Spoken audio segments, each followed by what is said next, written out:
Most people live without realizing what's really happening in the spiritual realm. But the chosen do not.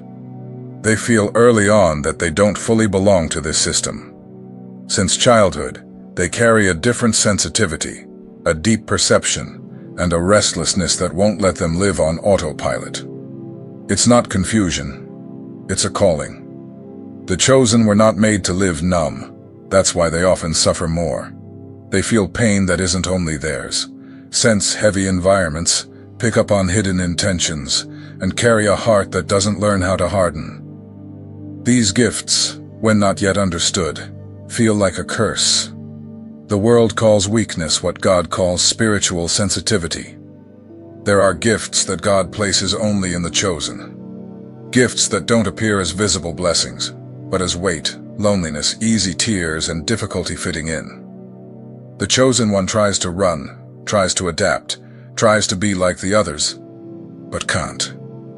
Because they weren't created to blend in, but to awaken. These gifts break the ego, expose wounds, and pierce the heart. They force the chosen to go deep within, to confront their own soul and to abandon illusions. That's why the path of the chosen is lonely at many points. God separates before he uses. He wounds before he heals. He breaks before he strengthens. If you see yourself in this content is for you. My name is George, and I speak as someone who also had to go through the pain of carrying gifts that felt like a curse. Everything I share comes from the real journey of the chosen, not to glorify suffering, but to reveal the purpose hidden behind it. Gift 1. The gift of feeling too much, spiritual hypersensitivity. Among all the gifts that the chosen carry, this is usually the first to manifest, and also the most painful at the beginning. The gift of feeling too much. From an early age, the chosen one realizes that they don't feel like others do. Emotions come with intensity. Small situations cause deep impacts. Words pierce, looks weigh, environments drain. To the world, this seems like weakness. To God, it is spiritual sensitivity. The chosen one feels because they were created with an open heart.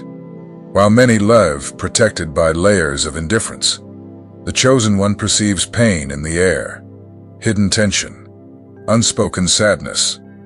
They don't just understand suffering. They feel it in the body, in the chest, in the soul. And that is exhausting. This gift feels like a curse because the chosen one spends much of life trying to protect themselves.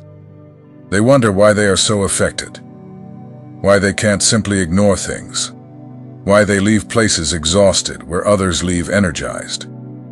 Many times they believe something is wrong with them, but there isn't. The problem is not feeling too much. The problem is living in a world that doesn't respect those who feel deeply. Spiritual hypersensitivity makes the chosen one absorb emotions that aren't theirs. They enter a heavy environment and leave weighed down. They talk to someone who is wounded and carry that pain with them. Sometimes they wake up sad for no apparent reason. Other times they feel anguish without being able to explain where it came from. This happens because the chosen one doesn't connect only with words, but with energy, intention, and inner state. They feel what lies behind what is said. And while this is not understood, it becomes overload. That's why many chosen ones try to harden, try to close themselves off, try to create masks. But they can't. Because this gift was not given to be eliminated, but to be educated. The hidden secret of this gift is that it doesn't exist to destroy you, but to make you a point of awareness in an unconscious world. When matured, feeling too much turns into spiritual discernment. The chosen one learns to differentiate what is theirs from what is not. Learns to observe without absorbing. Learns to feel without losing themselves. When that happens, hypersensitivity stops being pain and becomes radar. The chosen one begins to perceive dangers before they reveal themselves, intentions before they manifest, and paths before they close. They feel when they should step away, when they should remain, and when they should be silent. There is no escape from this gift. Whoever tries to numb it loses themselves. Whoever honors it learns to protect themselves and live with more truth. The gift of feeling too much is not a curse. It is proof that God entrusted you with a heart capable of perceiving the invisible. Gift 2. The gift of perceiving the invisible. Discernment of the unspoken. The second gift of the chosen is often even more frightening. It is the gift of perceiving the invisible. The gift of reading what is not said. The gift of sensing when something is not aligned, even when everything seems correct on the surface. The chosen one does not rely only on words. They perceive pauses, subtle contradictions, changes in tone, inconsistencies between speech and intention. They sense when someone smiles on the outside, but carries something dark inside. And this puts them at odds with the world. This gift feels like a curse, because it makes it impossible to live in illusion. The chosen one cannot pretend normality for long, cannot surrender to false relationships, cannot be deceived by beautiful speeches. Something inside them always warns, there's something wrong here. Because of this, the chosen one is often called suspicious, critical, or negative. People say they see problems in everything. But that's not it. They simply see beyond. This gift creates loneliness, because while others are enchanted by appearances, the chosen one sees the cracks. While many feel comfortable, they feel uneasy. This leads them to question environments, leaders, relationships, and spiritual systems. At first, this gift hurts. The chosen one feels guilty for distrusting, thinks they are judging, tries to ignore the perception, and pays the price. Because every time they ignore this gift, they end up hurt, deceived, or drained. The hidden secret is that this gift exists for protection. It is a spiritual shield. God placed it in the chosen one to prevent manipulation, abuse, and deception. But like every gift, it needs to mature. When immature, discernment of the invisible generates anxiety. When matured, it generates clarity. The chosen one learns not to confront everything, but to step away in silence. Learns that not every truth needs to be spoken, but every truth needs to be internally recognized. This gift also explains why the chosen one grows tired of false spiritual environments. They perceive when there is control behind sacred language, when there is ego behind humility, when there is interest behind care, and this deeply troubles them. There is no escape from this gift. The more the chosen one tries to fit in, the more they suffer. Healing is not in stopping perception, but in trusting it, in accepting that seeing beyond is part of the calling. When integrated, this gift transforms the chosen one into someone impossible to deceive, not through hardness, but through clarity. They learn to walk with open eyes, a protected heart, and aligned awareness.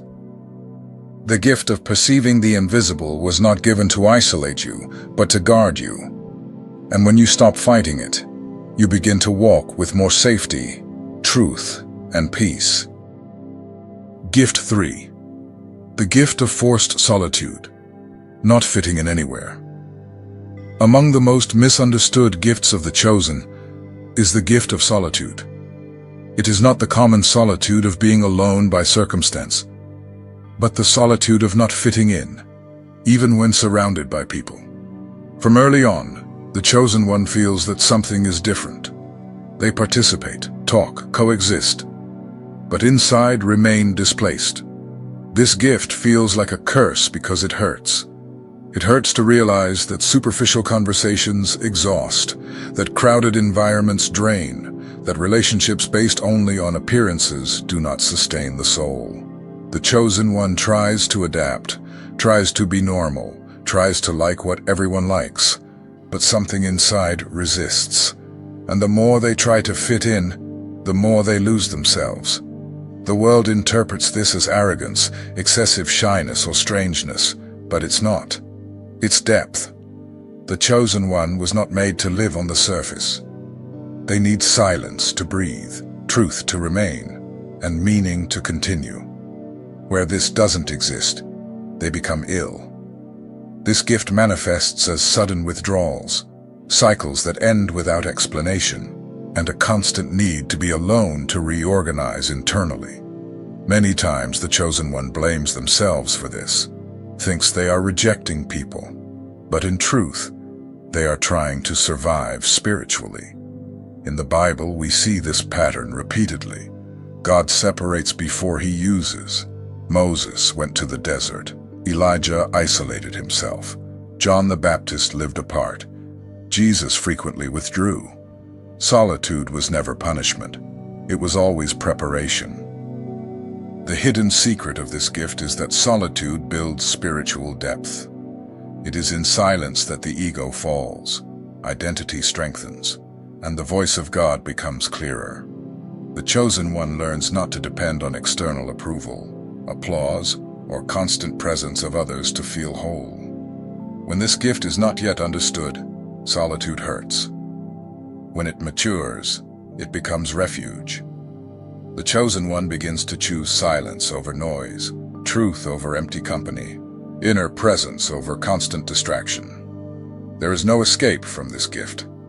Every time the chosen one tries to live like everyone else, something pulls them back inward, not to isolate them from the world, but to remind them of who they are.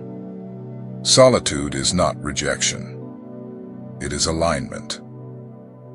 When integrated, this gift transforms the chosen one into someone centered, whole, and difficult to manipulate.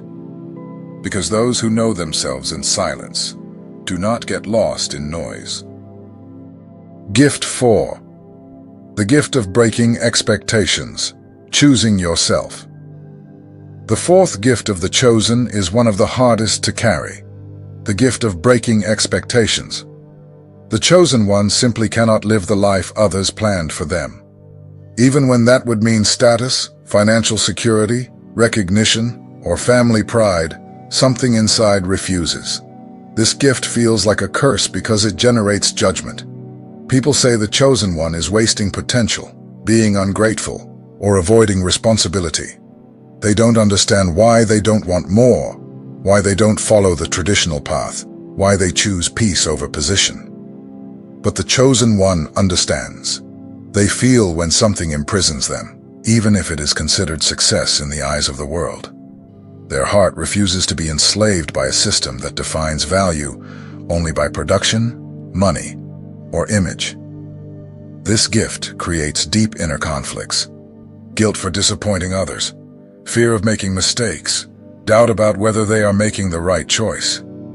Many times the chosen one tries to turn back, to force themselves into others' molds, and pays with anxiety, emptiness, and emotional illness. The hidden secret of this gift is courage. Choosing yourself requires crossing rejection, misunderstanding, and solitude. It requires giving up approval to gain truth. It requires losing applause to gain inner alignment. In the Bible, we see this when people called by God must abandon safe routes. Abraham left without knowing where he was going. The disciples left nets, professions, and stability. Jesus went against religious, social, and political expectations. The calling always demands rupture. This gift exists to free the chosen one from the invisible prison of others' expectations. When it matures, it allows a simple, true, and coherent life. Not perfect, but authentic. There is no escape from this gift. Whenever the chosen one tries to live only to please, something inside goes dark. When they choose themselves with awareness, something lights up. They realize they were not born to fulfill scripts, but to live purpose. When integrated, this gift generates peace. The chosen one learns that they don't need to be understood by everyone. only to be aligned with themselves and with God. And that makes them free. Gift 5, the gift of a heart that breaks easily. Deep vulnerability. Among the most painful gifts of the chosen is the heart that breaks easily. The chosen one does not have rigid emotional defenses. They love truly, trust deeply, and give themselves completely. This makes them extremely vulnerable in a world that has learned to exploit, manipulate, and use sensitive people as resources. This gift seems like a curse, because the chosen one suffers more. Words pierce deeply. Rejections leave marks. Betrayals hurt, as if something inside is being torn. While others move on quickly, the chosen one needs time to recover, and they often blame themselves for not being more tough. But the problem was never weakness. It was openness. The chosen one feels because they don't close their heart. They don't learn to fake indifference. They don't know how to love halfway. When they care, they truly care. And this puts them at risk in a world that confuses kindness with naivety. This gift generates deep internal crises. The chosen one begins to question themselves. Why is it always me? Why do I trust too much? Why does this affect me so much? They try to shut down, to harden, to build walls, but something inside won't let them, because this heart was not made to turn into stone. In the Bible, we see this pattern repeatedly.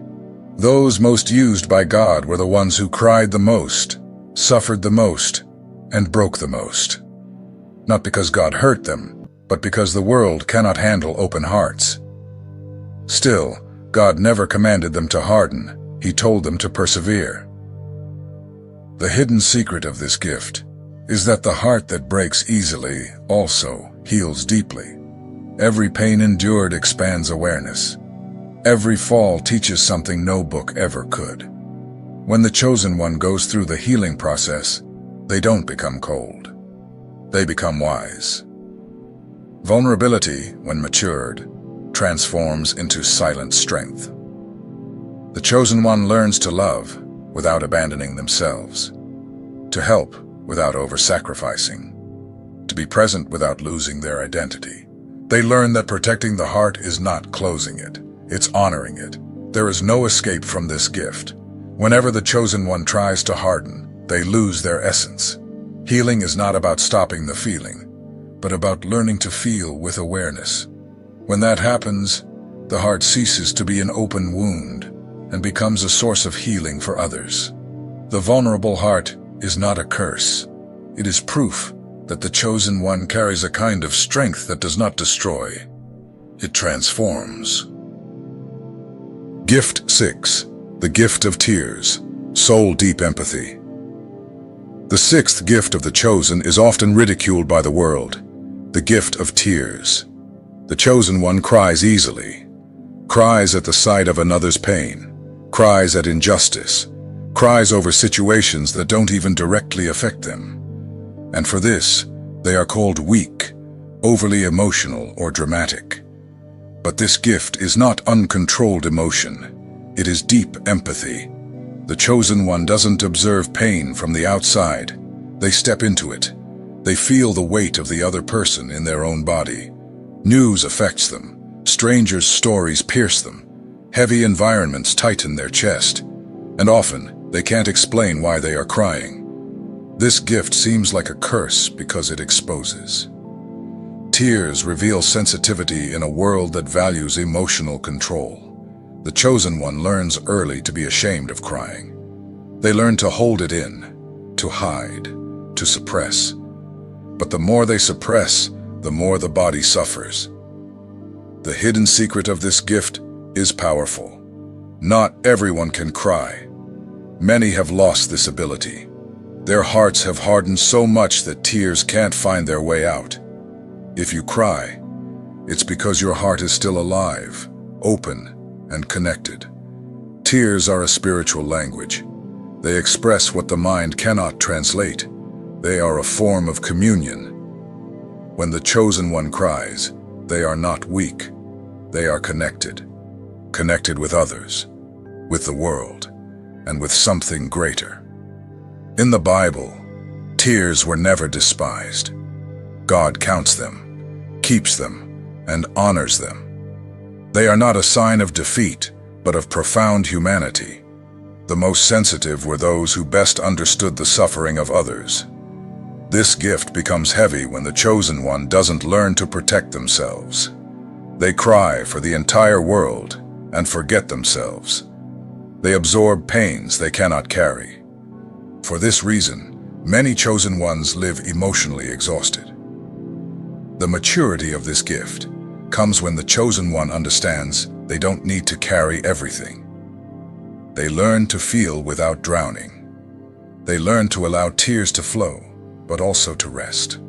They learn that compassion does not mean self-destruction. There is no escape from this gift. When the chosen one tries to block their tears, something inside shuts down.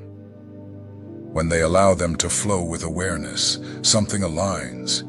Tears cleanse, relieve, and connect. The gift of tears is not weakness, it is love in liquid form. And in a world that is increasingly hardened, this gift is rare, necessary, and deeply sacred. Gift 7. The gift of awakening through fire. There is no way back. The seventh gift of the chosen is the loneliest, the most irreversible, and the most misunderstood of all, the gift of awakening through fire. When this gift manifests, there is no return to unconsciousness. The chosen one can no longer live on autopilot, accept comfortable lies, or pretend they don't see what they see. Something within them awakens and does not go back to sleep. This gift seems like a curse because it shatters illusions. It brings down certainties, dismantles old identities, and dissolves beliefs that once sustained their life. What once made sense no longer does. What once felt secure becomes empty. People, places, and paths fall away like ashes. The chosen one feels lost, out of place, and often alone. The fire of awakening does not come to destroy out of cruelty. It comes because the chosen one can no longer continue living a life that no longer matches their inner truth. God does not awaken someone by accident. He awakens them when he knows that soul can withstand the process, even if it hurts. This gift is experienced as a crisis. Identity crisis, spiritual crisis, crisis of meaning.